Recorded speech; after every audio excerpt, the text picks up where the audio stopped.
Hello everyone, welcome to 24 hours defence. आज हम आपको इंडियन एयरफोर्स के एक्स एंड वाई ग्रुप के बारे में बताएंगे। कंप्लीट इन्फॉर्मेशन देंगे। Air force X and Y group क्या है और एक्स वाई ग्रुप में कौन से ट्रेड होते हैं, एक्स और वाई ग्रुप में सैलरी कितनी होती है, एयरमैन कौन होते हैं और क्या करते हैं, जॉब प्रोफाइल क्या होती है, पेपर पैटर्न क्या है, सिलेबस क्या होता है, एग्जाम क्लियर करने के बाद रैंक्स कौन कौन सी होती हैं, प्रमोशन का क्राइटेरिया क्या होता है। आज हम air force X and Y group के कंप्लीट सिलेक्शन प्रोसेस के बारे में बात करेंगे, तो वीडियो में एंड तक बने रहें। आप इंडियन आर्म्ड फोर्सेस को एज एन ऑफिसर और एज नॉन ऑफिसर ज्वाइन कर सकते हैं। अगर हम बात करें नॉन ऑफिसर की, तो इंडियन आर्मी में नॉन ऑफिसर्स को सोल्जर, नेवी में सेलर, उसी तरह इंडियन एयरफोर्स के नॉन ऑफिसर्स कैडेट को एयरमैन कहते हैं। इंडियन एयरफोर्स ने अपने सिलेक्शन प्रोसेस में कई चेंजेस किए हैं। एग्जाम ऑनलाइन होने लगा है, निगेटिव मार्किंग होने लगी है, डीएफटी को री इंट्रोड्यूस कर दिया गया है, पूरे सिलेक्शन प्रोसेस को स्ट्रीमलाइन कर दिया गया है और ट्रांसपेरेंट बना दिया गया है। अप्लाई करना और ज्वाइन करना बहुत आसान हो गया है। एयरफोर्स एक्स ग्रुप में सारे टेक्निकल ट्रेड्स होते हैं और वाई ग्रुप में नॉन टेक्निकल ट्रेड्स होते हैं। अगर हम air force X and Y group के ट्रेड्स की बात करें तो एक्स ग्रुप में टेक्निकल ट्रेड्स होते हैं, जिसमें आता है automobile fitter, electronics fitter, electrical fitter, mechanical system fitter, structure fitter, propulsion fitter, workshop fitter, mechanical, weapon fitter. X group में केवल एक नॉन टेक्निकल ट्रेड है, वो है एजुकेशनल इंस्ट्रक्टर। वाई ग्रुप की बात करें तो इसमें दो टेक्निकल ट्रेड्स आते हैं, कम्युनिकेशन टेक्नीशियन, ऑटोमोबाइल टेक्नीशियन। इसके अलावा वाई ग्रुप के सारे ही ट्रेड्स नॉन टेक्निकल हैं, जैसे admin assistant, account assistant, medical assistant, logistic assistant, environment support services assistant, ops assistant, meteorological assistant, ground training assistant, Indian air force police, Indian air force security और musician. Indian air force X and Y group का exam साल में 2 बार conduct किया जाता है। इसकी joining भी साल में 2 बार होती है। अब बात करते हैं air force X and Y group के रिक्रूटमेंट साइकिल की। अगर हम बात करें फर्स्ट साइकिल की, आपकी नोटिफिकेशन 1 से 15 जनवरी के बीच आती है। आपका ऑनलाइन एग्जाम 15 से 30 मार्च के बीच होता है। रिजल्ट आपका अराउंड 10 अप्रैल तक आ जाता है। फेज 2 जिसमें पीएफटी एंड एडेप्टेबिलिटी टेस्ट होते हैं वो मई तक हो जाता है। फेज 3 मेडिकल आपका जुलाई तक हो जाता है। प्रोविजनल सेलेक्ट लिस्ट आपकी 31 अक्टूबर तक आ जाती है। जिन स्टूडेंट्स ने फेज 2 फेज 3 क्लियर किया है वही यहाँ तक आते हैं। इनरोलमेंट लिस्ट आपकी 10 दिसंबर तक आ जाती है। ट्रेनिंग आपकी जनवरी के फर्स्ट वीक से शुरू हो जाती है। कई सारे ऐसे स्टूडेंट्स होते हैं जिन्होंने फेज 1, फेज 2 और फेज 3 क्लियर कर लिया होता है। उनके जो ऑनलाइन एग्जाम है उसके नंबर्स कम होने की वजह से वो मेरिट आउट हो जाते हैं और उनका नाम पीएसएल में नहीं होता है। आपकी प्रोविजनल सेलेक्ट लिस्ट 31 अक्टूबर को रिलीज हो जाती है। आपकी इनरोलमेंट लिस्ट 10 दिसंबर को रिलीज की जाती है। इनरोलमेंट लिस्ट आपकी रिलीज होने से पहले ही आपको ज्वाइनिंग लेटर मिलने लगता है। ट्रेनिंग आपकी फर्स्ट वीक ऑफ जनवरी से स्टार्ट हो जाती है। तो नोटिफिकेशन आपकी जनवरी में आई थी और नेक्स्ट ईयर जनवरी में आपकी ट्रेनिंग स्टार्ट हो रही है। तो पूरा ये 1 साल का प्रोसेस है। सेकंड साइकिल की बात की जाए तो आपकी नोटिफिकेशन 1 से 15 जुलाई के बीच आती है। आपका ऑनलाइन एग्जाम 15 से 30 सितंबर के बीच कंडक्ट कराया जाता है। रिजल्ट अराउंड 10 अक्टूबर को आ जाता है आपका। Phase 2 PFT and adaptability test आपका नवंबर में होता है। फेज 3 आपका मेडिकल जनवरी में होता है। प्रोविजनल सेलेक्ट लिस्ट आपकी 30 अप्रैल को आती है। इनरोलमेंट लिस्ट 10 जून को आती है। ट्रेनिंग आपकी फर्स्ट वीक ऑफ जुलाई से स्टार्ट हो जाती है। Air force X and Y group का एग्जाम सिर्फ मेल्स के लिए है। कंडीशन ये है कि आप अनमैरिड हो और आपकी एज अप्लाई करते समय 16 से 20 साल के बीच हो और ज्वाइनिंग के वक्त 17 से 21 साल होनी चाहिए, क्योंकि पूरी प्रक्रिया में लगभग 1 वर्ष का समय लगता है। एजुकेशन इंस्ट्रक्टर का जो ट्रेड है उसमें आपकी उम्र, अगर आप ग्रेजुएट है तो 19 से 24 साल के बीच हो सकती है और अगर आप पोस्ट ग्रेजुएट है तो 19 से 27 साल के बीच हो सकती है। एक्स ग्रुप में अप्लाई करने के लिए ये जरूरी है कि आपने 12th मैथ्स और फिजिक्स से पास किए हो। आपके 12th में 50% मार्क्स होने चाहिए और इंग्लिश में 50% मार्क्स हो। और अगर आपने डिप्लोमा किया है किसी भी स्ट्रीम से, जैसे मैकेनिकल, इलेक्ट्रिकल, इलेक्ट्रॉनिक्स या फिर कंप्यूटर्स, तो अगर आपने 3 साल डिप्लोमा किया है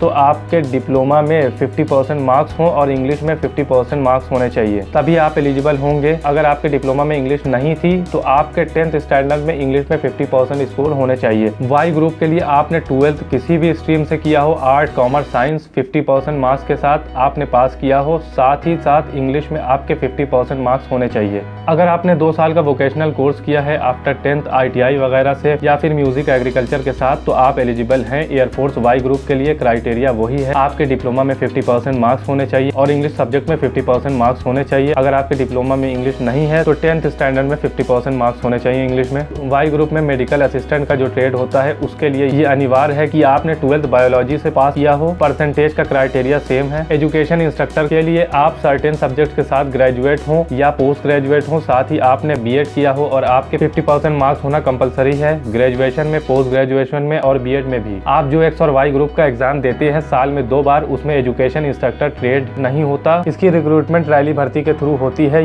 ये ऑल इंडिया लेवल पर नहीं होती। आप www.airmanselection.cdse.in पर जाकर आप अप्लाई कर सकते हैं। अप्लाई करने की फीस होती है 250 रुपए। बात करें अब पेपर पैटर्न की, तो क्वेश्चन पेपर हिंदी और इंग्लिश दोनों ही लैंग्वेज में होता है। ऑब्जेक्टिव टाइप एक्स ग्रुप का जो एग्जाम है वो 3 पार्ट में बटा हुआ है, मैथ्स, फिजिक्स और इंग्लिश। मैथ्स और फिजिक्स में 25-25 क्वेश्चन होते हैं जिसके लिए आपको 20-20 मिनट का टाइम दिया जाता है। इंग्लिश में 20 क्वेश्चन होते हैं जिसके लिए आपको 20 मिनट्स का समय मिलता है और टोटल 70 क्वेश्चन होते हैं जिसके लिए आपको 1 आवर का टाइम मिलता है। आपको जो 20 मिनट्स मैथ्स के लिए मिलता है आप उसे सिर्फ मैथ्स के लिए ही यूटिलाइज कर सकते हैं। एग्जाम ऑनलाइन होता है। जो भी क्वेश्चंस आपके सामने सबसे पहले आएंगे आपको पहले अटेम्प्ट वही करने पड़ेंगे। वाई ग्रुप की बात करें तो इसमें आपका इंग्लिश होता है, रागा होता है। इंग्लिश में 20 क्वेश्चन होते हैं जिसके लिए आपको 20 मिनट्स मिलते हैं। रागा में 30 क्वेश्चन होते हैं जिसके लिए आपको 25 मिनट्स मिलते हैं। तो टोटल आपके 50 क्वेश्चन होते हैं जिसके लिए आपको 45 मिनट्स मिलते हैं। रीजनिंग एंड जनरल अवेयरनेस, इसमें आपके 30 क्वेश्चन होते हैं जिसके लिए आपको 25 मिनट्स का टाइम मिलता है।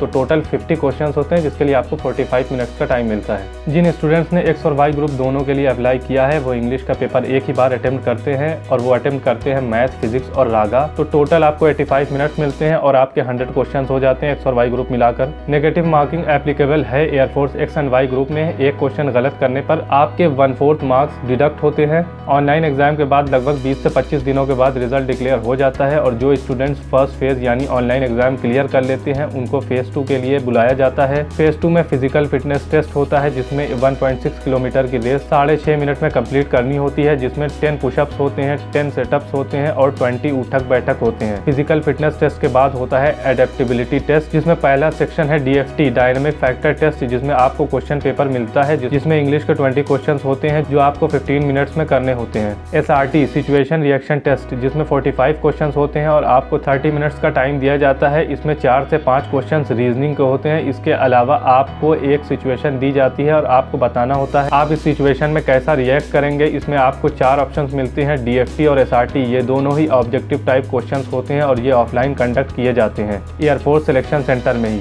इसके बाद होता है एडेप्टेबिलिटी टेस्ट 2। इसमें होता है ग्रुप डिस्कशन। कैडेट्स को 15-15 के ग्रुप में बांट दिया जाता है। एक ग्रुप का जब GD होता है तो हर स्टूडेंट्स को एक पेपर दे दिया जाता है जिसमें एक आर्टिकल लिखा होता है किसी टॉपिक पर। आपको वो टॉपिक पढ़ने के लिए 4 से 5 मिनट का टाइम मिलता है। उसके बाद GD शुरू होता है। हर स्टूडेंट्स को 1 मिनट का समय मिलता है जिसमें उसे अपना इंट्रोडक्शन देना होता है और जो टॉपिक उसे मिलता है उसके बारे में उसे अपने कुछ ओपिनियन रखने होते हैं और इसके साथ ग्रुप डिस्कशन शुरू होता है जिसमें 15 के 15 स्टूडेंट्स एक साथ पार्टिसिपेट कर सकते हैं और परफॉर्म कर सकते हैं। फेज 2 में होने वाला हर टास्क एक क्वालिफाइंग टास्क होता है। इसमें आपको अलग से मार्क्स नहीं मिलते और वो मार्क्स कहीं एड अप नहीं होते। अगर आप PFT में फेल हो गए, पुशअप्स में या रेस में किसी भी PFT के पार्ट में फेल हो गए तो आप आउट हो जाते हैं। आपको DFT और SRT या GD में बैठने का मौका नहीं मिलता। इन शॉर्ट ये सब के सब क्वालिफाइंग राउंड है, इसमें कोई मार्क्स नहीं मिलता और वो स्टूडेंट्स जो फेज 2 GD क्लियर करके आते हैं, फेज 2 GD क्लियर कर लेते हैं, उनको एक अपॉइंटमेंट लेटर मिलता है मेडिकल एग्जामिनेशन के लिए। मेडिकल एग्जामिनेशन फेज 2 के लगभग 1 मंथ के बाद कंडक्ट होता है। एयरफोर्स के ऑनलाइन एग्जाम के लिए इंडिया के लगभग हर शहर में सेंटर बनते हैं, लेकिन जहां तक फेज 2 की बात करें तो एयरफोर्स के 15 सिलेक्शन सेंटर्स हैं जिसे ASC कहा जाता है। ASC Ambala cantt Haryana, ASC New Delhi, ASC Kanpur, इसी तरह लिस्ट आपके सामने है, आप देख सकते हैं स्क्रीन पर। और जब एयरफोर्स के एक्स एंड वाई ग्रुप के लिए अप्लाई कर रहे होते हैं तो सबसे पहले फॉर्म भरते समय ऑनलाइन एग्जाम के लिए एक सेंटर चूज करना पड़ता है। ऑनलाइन एग्जाम के लिए काफी सारे सेंटर्स होते हैं लेकिन फेज 2 के लिए यही 15 सेंटर्स होते हैं और इनमें से आपको 3 सेंटर्स चूज करने होते हैं और नॉर्मली आपको फर्स्ट चॉइस मिलती है।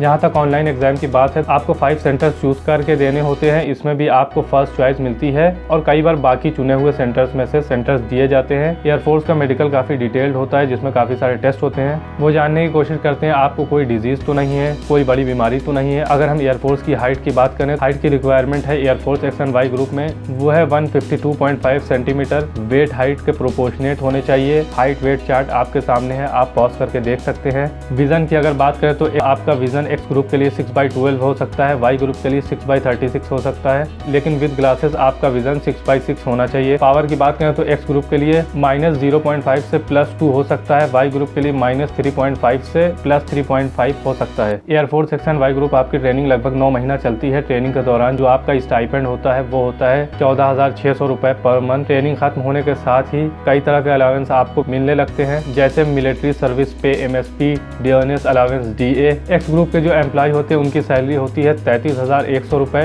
Plus DA। वाई ग्रुप के एम्प्लॉय की सैलरी की बात करें तो वो होती है 26,900 रुपए प्लस DA। एजुकेशन इंस्ट्रक्टर की सैलरी की बात करें तो वो होती है 40,600 रुपए प्लस DA। आपकी सैलरी, आपका DA और आपके अदर अलावेंस बढ़ते रहते हैं। एक एनुअल इंक्रीमेंट मिलता है और साथ ही जब आपका प्रमोशन होता है आपको सैलरी में हाइक मिलता है। अगर हम दूसरी सुविधाओं की बात करें इंडियन एयरफोर्स में, वो है transport allowance, CPMA, LRA, children education allowance, HRA, ETC। Indian air force में आपको दूसरी फैसिलिटीज भी मिलती हैं, जैसे राशन, कपड़े, medical facilities, accommodation, canteen facility. Indian air force X and Y दोनों ही ग्रुप में आपको जो लीव मिलती है ईयरली 60 डेज एनुअल लीव मिलती है और 30 CL मिलती है, और आपको कई सारी इंटरटेनमेंट की फैसिलिटीज मिलती हैं। साथ ही air force X and Y group के बच्चों को स्कूल लाने ले जाने की सुविधा मिलती है। साथ ही जब आप साल में कहीं घूमने जाते हैं तो ट्रैवलिंग कंसेशन मिलता है ट्रेन और एरोप्लेन की यात्रा के लिए। एयरफोर्स के हर एम्प्लॉय के लिए एक 37.5 लाख का इंश्योरेंस कवर होता है, जिसके लिए आप मंथली प्रीमियम पे करते हैं 2300 रुपए का। ग्रुप हाउसिंग स्कीम की भी फैसिलिटी है एयरफोर्स वाइफ्स वेलफेयर एसोसिएशन द्वारा। इंडियन एयरफोर्स के लोगों और उनके परिवार के लोगों को कई तरह की सुविधाएं प्रोवाइड कराई जाती हैं। Air force X and Y group को ज्वाइन करने के बाद आपकी जो पहली पोस्ट होती है उसे कहते हैं एयरक्राफ्ट्समैन, जो इंडियन आर्मी के सिपाही रैंक के बराबर है। उसके बाद आप बनते हैं लीडिंग एयरक्राफ्ट्समैन, जो इंडियन आर्मी के लॉन्च नायक के बराबर है।